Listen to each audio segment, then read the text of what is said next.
dando a ustedes las muy buenas tardes. Muchísimas gracias por acompañarnos una vez más aquí en Periscopio, que comienza todos los sábados a partir de ahora, de las 18:30, le digo por si usted es algún nuevo llegado a este programa. ¿Puede creer que hay gente que me pregunta, ¿cuándo vuelve a la televisión? Es que nunca me fui, le digo. Lo que pasa es que estoy en el canal oficial. Y yo no sé por qué será que todas las cosas oficiales la gente le tiene ciertos reparos. Pues hace 18 años que aquí estoy y todavía estaré por un tiempo más. Si le gusta la propuesta, entonces lo convido a que todos los sábados nos acompañe. Y si hoy no le gusta, bueno, mire, la culpa va a ser mía, porque el invitado es de excepción, de excepción. Es un periodista que escribe libros, así. Es el director periodístico de El Cable Nuevo Siglo, justo es el que yo tengo en casa, le puedo decir que para mí es el mejor. Fue director de Subrayado en Canal 10. Es columnista del Observador, es columnista de publicaciones extranjeras desde el diario La Nación, escribe también en El Observador, hace muchas cosas Nelson Fernández y además es simpaticísimo y habla fácil. ¿Entendió lo que le dije de hablar fácil? Porque a veces la gente para hacérsela interesante se pone así. O yo no sé si es que está tan acostumbrada a hablar así, que la gente no lo termina de entender. No lo termina de entender. La que se ha ganado, la que se ha ganado. Lo que vos decís al inicio, yo he venido... Sí, con eso que voy a mostrar un libro. Exactamente. A ver.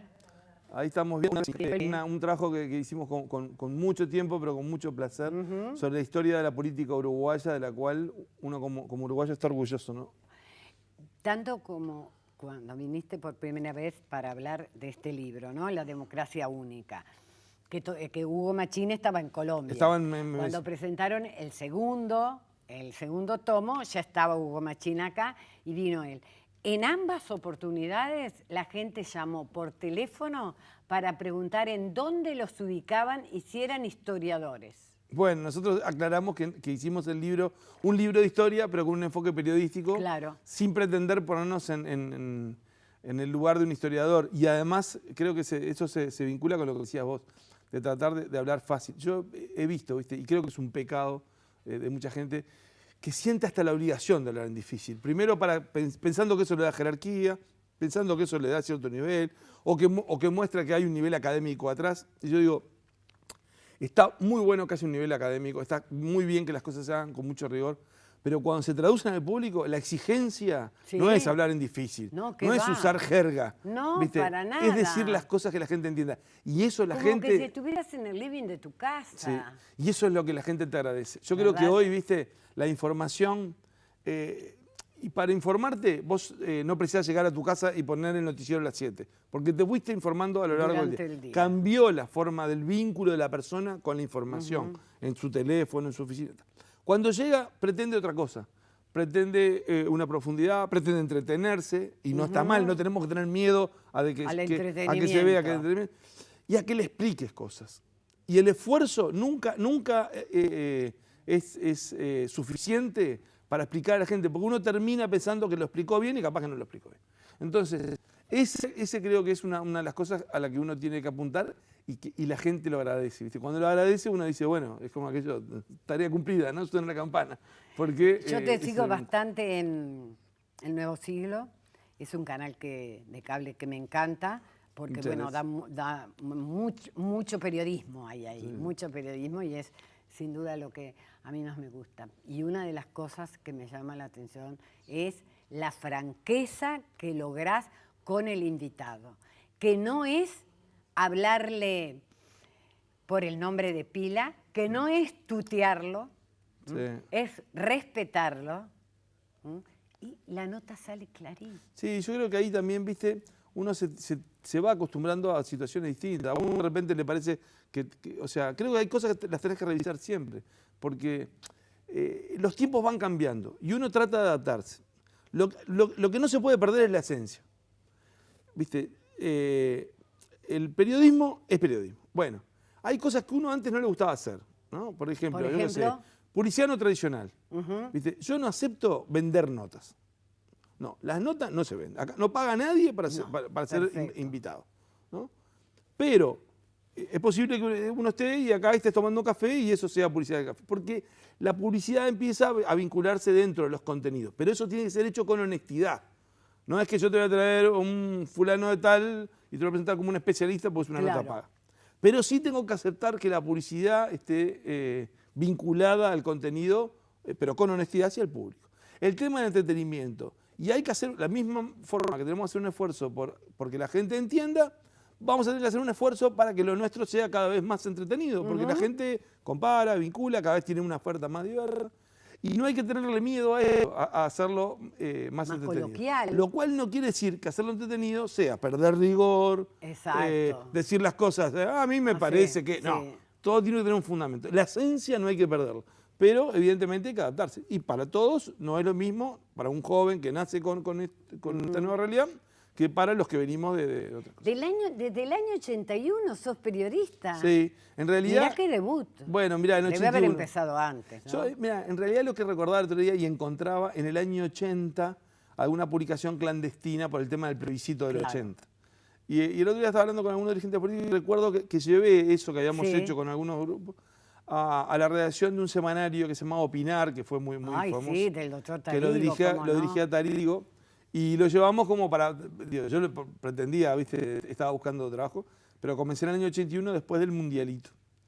Y lo otro que encontré, que también fue increíble, durante mucho tiempo, ¿viste? Yo decía, recuerdo que trabajaba en una revista, escribí en una revista, no recuerdo ni cómo se llamaba esa revista. Y me decían, ¿cómo puede ser que...? No, porque aquellos años era una situación... muy vertiginoso todo. El vértigo de cada día, es difícil de explicarlo. ¿Y no te acordaste nunca? Sí, te acordaste. No me acordaba. Y un día empecé, dije, no, lo tengo que encontrar. Y encontré Mercado Libre en la web, y encontré un ejemplar. No puede ser. No lo podía creer, ¿viste? Y lo compré. Y yo dije, pues el número 1, y yo creo que en el número 1 no escribí. ¿No? Y entonces pero figuraba en el staff como colaborador. Y no solo encontré eso, sino que ahí encontré que había un aviso de un programa de radio que yo hacía de música popular. ¿En que dónde? estaba ahí, en el Sodre.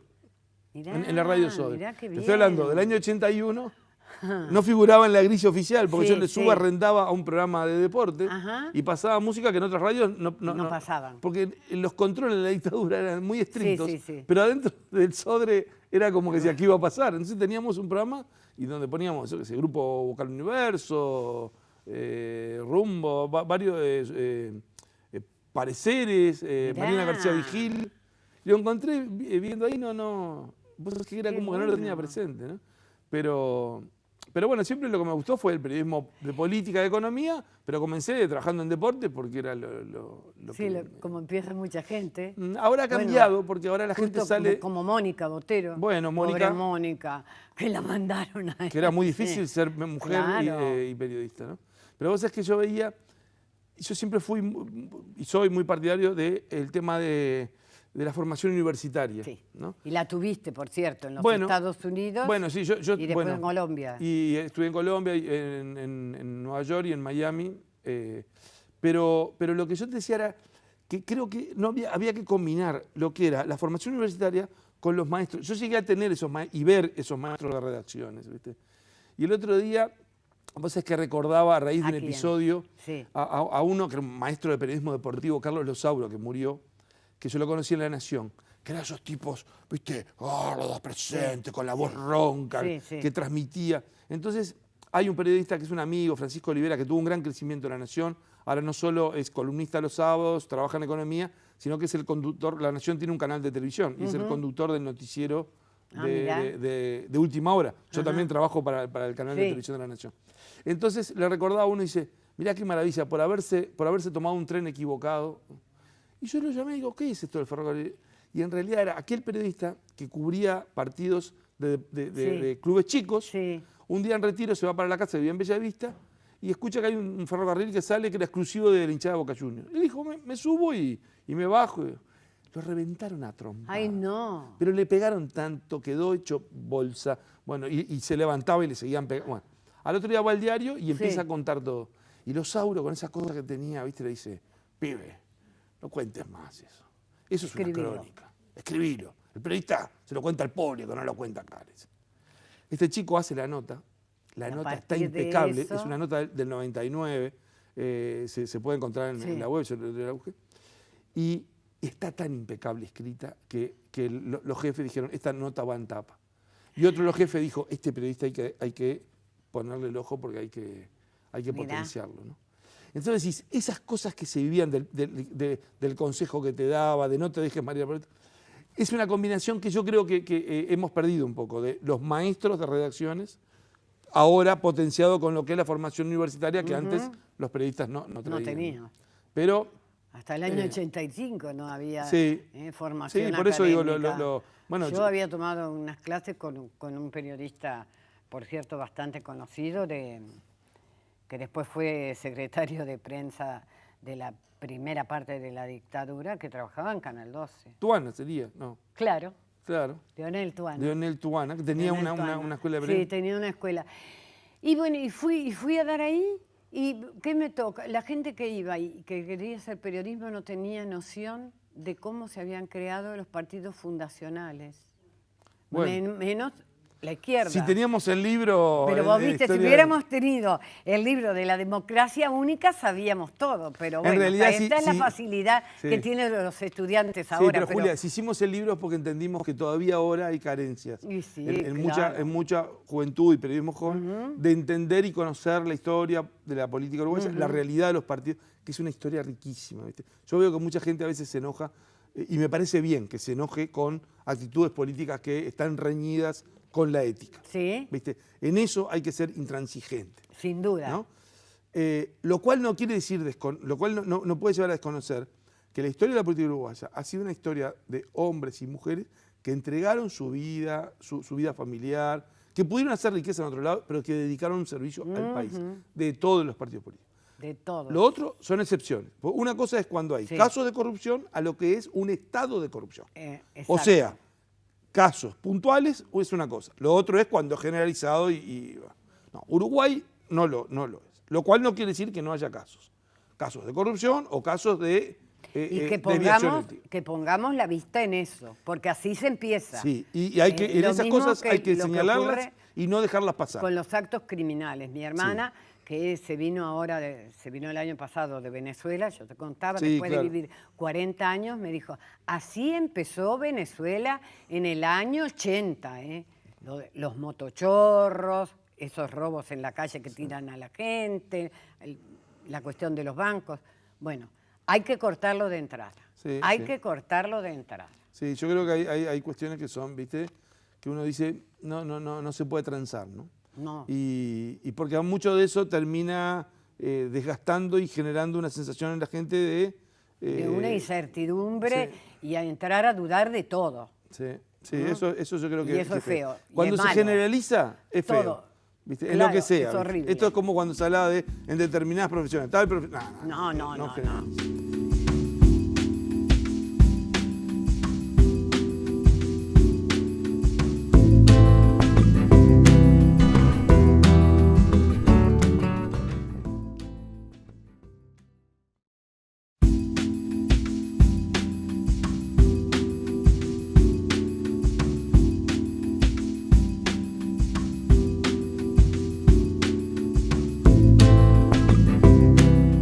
Resulta que yo lo invité a Nelson Fernández para hablar de su último libro. Que tenemos que venderlo. Claro que tenemos O sea, que que tenemos que venderlo lograr porque- que la gente lo compre. Pero claro, pero mirá, con las preguntitas que están acá, ¿cómo no lo van a comprar?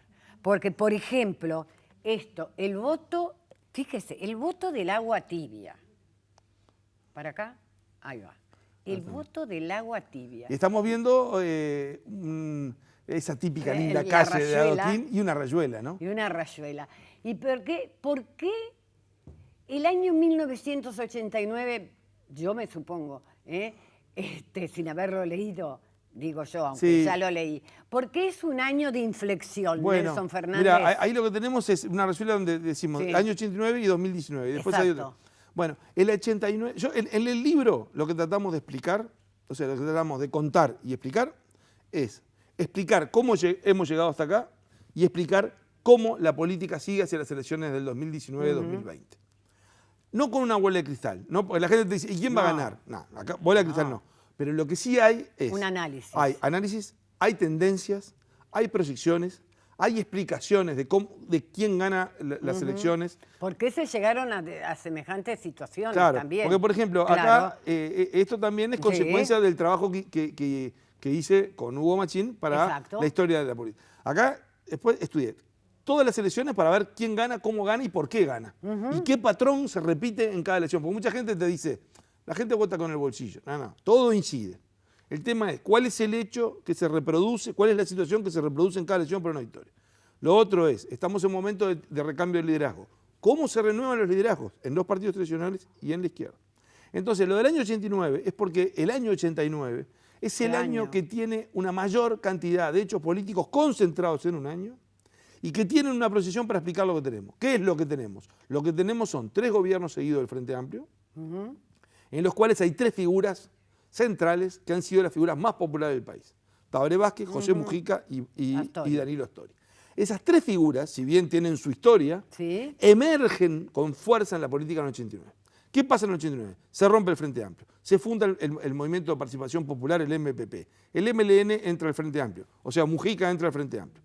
Se funda la vertiente artiguista, se hace el referendo de la ley de caducidad, aquello del voto verde. Son las internas ballistas del Partido Colorado. Gana la calle. Gana la calle y el Partido Nacional en el interior. Tabaré Vázquez aparece como figura política, era el secretario de Finanzas de la Comisión de Referéndum, para ser candidato a intendente en el Frente Amplio que creía que no iba a ganar. Gana la elección. Sereni elige a Astori como sucesor y es candidato a vicepresidente con Sereni y encabeza todas las listas. Se vota el plebiscito de mayor aprobación popular de la historia que marcó a las finanzas públicas, fue el plebiscito de los jubilados. Se cae el muro de Berlín, la 1001 tiene la mayor votación de toda la historia. Muere Sendik, líder de los Tupamaros, muere Rodney Arismendi, líder de los comunistas. Yo ahí menciono otros hechos más, está la campaña de la paradoja, hay varios hechos. Pero digo, ¿qué es lo que tenemos ahí? Astori pasa a ser la figura emergente como un líder frente amplista. Tabaré Vázquez aparecía como, bueno, hacer un favor porque Mariana Nana dijo, yo no quiero agarrar esto, vamos a perder y no tengo motivación. Iban a poner a Carlos Pérez. Desde mi humilde punto de vista, el mejor intendente que tuvimos. Mariano. Bueno, pero en ese momento no se sentía con voluntad. Y no era que dijera... No ya se había presentado y las cosas no habían funcionado. No, pero se había roto el Frente Amplio. No tenía carisma tampoco. Se había roto el Frente Amplio y se había perdido el voto verde. Entonces, era un luto en la izquierda. Tabaré Vázquez agarra. Entonces, y Mujica entra al Frente Amplio con la creación del MPP y con la muerte de Sendik, que genera un espacio. Esas 3 figuras... Contra la voluntad de Sereni. Bueno, Sereni nunca tuvo simpatía y no quería que entrara, pero en ese momento que había una ruptura, todos aceptaron que el MLN Tupamaros entrara al Frente Amplio. Y que si no entraba a través de una alianza con el MPP. Pero entonces esas 3 figuras emergen ahí. ¿Y qué más pasa además? El Partido Colorado después ganó elecciones, pero quedó herido y perdió la base de Montevideo, la base metropolitana. Y el Frente Amplio ganó en el 89 por primera vez en Montevideo y no perdió nunca. Siguió ganando de largo. Los blancos ganan a nivel nacional, pero además rearman sus bases en el interior. Entonces, ¿qué es lo que tenemos que sale de aquel 89? Que no nace en el 89, pero que marca la vida política del país. 3 figuras que son las más populares en materia de simpatía. Tabaré Vázquez desde el otoño del 90 hasta ahora ha sido la figura más popular, salvo cuando lo supera Mujica, o sea, cuando se hacen las encuestas, ¿no? Astori y Mujica. Y ese cuadro. Eso tuvo una proyección que se mantuvo. En la Rayuela, allá ponemos otro año que es el 2015. Ahí quería llegar, porque hemos conversado de tanto que creo que te vas a tener que venir otro día No, después lo leen. Bueno, pero mira, en el 2015... ¿Qué pasa en el 2015? Ignacio Suaznávar, que es sociólogo y politólogo, lo marcó como un año bisagra. Dijo, la expresión bisagra la usé yo. Él dijo, en 10 meses pasó lo que no pasaron en 10 años. Digo, bueno, a ver, pero esto lo decís en sentido figurado. No. Vamos a verlo. Entonces, el primer capítulo es el año 89, el tercer capítulo es 2015. ¿Por qué fue un año bisagra? Pero antes hay un capítulo, que es el número 2, que yo lo recomiendo y es muy lindo, creo, de leer para entender. Yo empecé a ver algunos trabajos y lo empecé a armar sobre base de distintos teóricos, y ir para atrás a la historia y cómo se reproducen en Sudamérica los movimientos políticos, cómo se replican Ajá. increíblemente en tendencias clarísimas, desde la Clarísimas. conformación de los virreinatos Exacto. hasta la generación de autonomías y formación de países, hasta la fundación de países tradicionales con nombres parecidos en cada país, hasta la modernización de la democracia, hasta la formación de movimientos guerrilleros. Yo Sí. detallo todos los movimientos guerrilleros que hubo y las fechas uno lo va viendo, las dictaduras, la recuperación de la democracia, también con progresismo. un efecto parecido, la ola liberal, la ola progresista y el repliegue de esta ola progresista. Y después los otros capítulos hablan de los fenómenos que han sucedido en el Frente Amplio, en los partidos, y el último es donde yo trazo la proyección hacia el 2019, viendo cómo se renuevan los liderazgos, quién gana la elección y por qué, la fórmula matemática que se reproduce para ver cuál es el resultado de una elección. Y bueno, y creo que permite entender un poco, por eso se habla en el último capítulo, la desilusión que genera, en este caso, los desilusionados frente amplistas y antes los desencantados de los partidos tradicionales, y la generación de nuevas esperanzas hacia el 2019. Entonces creo que es un lindo aporte para tratar de entender lo que vivimos y lo que se nos viene. Bueno, ha sido una fantástica síntesis. El voto del agua tibia. ¿Por qué del agua tibia? Bueno, Porque nadie está tan seguro de lo que va a ser. el voto del agua tibia está explicado en el arranque del libro, hablando sobre los uruguayos. Sí. Somos El tibios territorio por excelencia. es una pena y llanura suavemente Sí, ondulada. El exacto. clima, bueno, estos días estamos en un lugar, ha Sí. sido templado. Los uruguayos, cuando vos mirás nivel Media, socioeconómico, no tienen los ricos que tienen los otros países, ni tienen los pobres miserables que tienen los otros. No. Es un Uruguay que tiene más clase media. Y el voto del agua tibia, el voto del centro, es el que ha definido las elecciones. Pero no lo define por sí mismo, sino tomando cuál es la oferta electoral que hay, siempre se resume en una disyuntiva, continuidad o cambio, y cómo gana siempre la expresión política que logra mayor unidad y mayor diversidad en la oferta. Pero esa diversidad en la oferta captando claramente el segmento del voto del centro, el voto que no es ni frío ni calor. Pero el Dante lo decía, le hacía decir al Señor que prefería los fríos y los calientes porque los tibios no me gustan. Bueno, vos sabés que en Argentina Somos el otro tibios. día decían, no, pero yo creo que es distinto, porque en Argentina decían el otro día, no quieren tibios, quieren líderes fuertes, pero acá no es de la característica del líder. verdad. Si quieren líderes, o sea, vos hoy hablaste de seguridad y cuando hay problemas de seguridad la gente busca líderes firmes, ¿no? Acá el tema de lo de tibio está en referencia a el centro, ese efecto que amortigua, que no quiere las oscilaciones, claro. ¿Viste? Cuando no quieren, en Uruguay gobierna la izquierda, no, en Uruguay gobierna la centroizquierda. Exacto. Porque si era una expresión de izquierda, no. Muy difícil hubiese sintonizado con ese voto que te marcaba la... Entonces, el Frente Amplio tiene un abanico muy amplio, que en el 2004 fue el punto más, el más amplio, de todo tipo, ¿no? Y si uno cuando mira la lista, yo lo pongo ahí, como el Frente Amplio es la experiencia de izquierda más exitosa de todas las que se conocen, porque está en su apellido. Claro, lo están imitando, pero están imitando copiándole el nombre y apellido. Imitarlo no es. En los hechos, Frente no. Amplio es que era un frente amplio. ¿Qué quiere decir amplio? En el que entraban desde comunistas, marxistas, leninistas, maoístas, trotskistas, posadistas, hasta demócratas cristianos, ballistas, nacionalistas. Bueno, eso es lo que consiguió el Frente Amplio en esa expresión, de tener unidad, con todos los problemas que pueden tener los partidos, en esa diversidad. Bueno, sobre eso habla el último capítulo y mostrando cómo en cada elección quién ganó y por qué ganó. Miren, yo, ¿qué puedo decirles? Está en todas las librerías, ¿sí? No cuesta tan caro.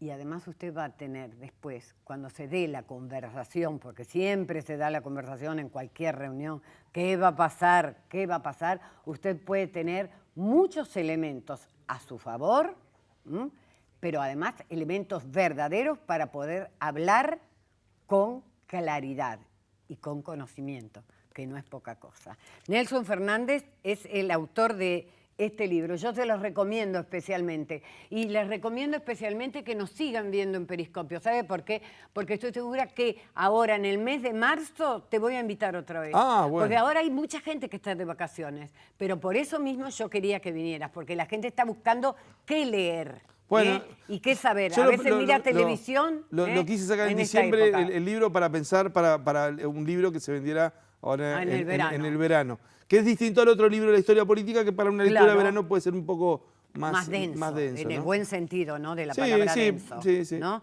Pero esto a mí me pareció fantástico. Sí, lo pensé como libro de verano, ¿viste? Muy bien, Nelson. Muchas gracias, Te Julia. agradezco muchísimo porque, de verdad, si Periscopio tiene la mitad de ese público que te ha dicho que te ha visto acá, ¿sabés por qué es? Por invitados como tú. No. Por tener invitados No, que es tu sello, privilegian Julia. este No espacio.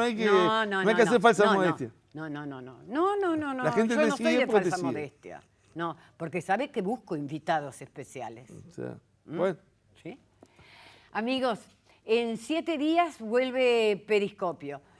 Me va a costar un poco tener un invitado tan importante como Nelson Fernández y que a ustedes los cautive tanto, porque realmente es un seductor tratando los temas que trata. No es un seductor de teleteatro, ya sé. Pero podría cada serlo. uno, Podría serlo. ¿verdad? Ah, bueno. Me quién parece sabe. muy bien, me parece muy bien. Uno no Me- se tiene por qué tendría que- negar a ten- nada. No, tendría que hacer dedicar un tiempo a la preparación. Pero Bueno, pero mira, ¿quién preparándose dice, no? todo el mundo Sí, llega a claro. donde quiere, a donde quiere.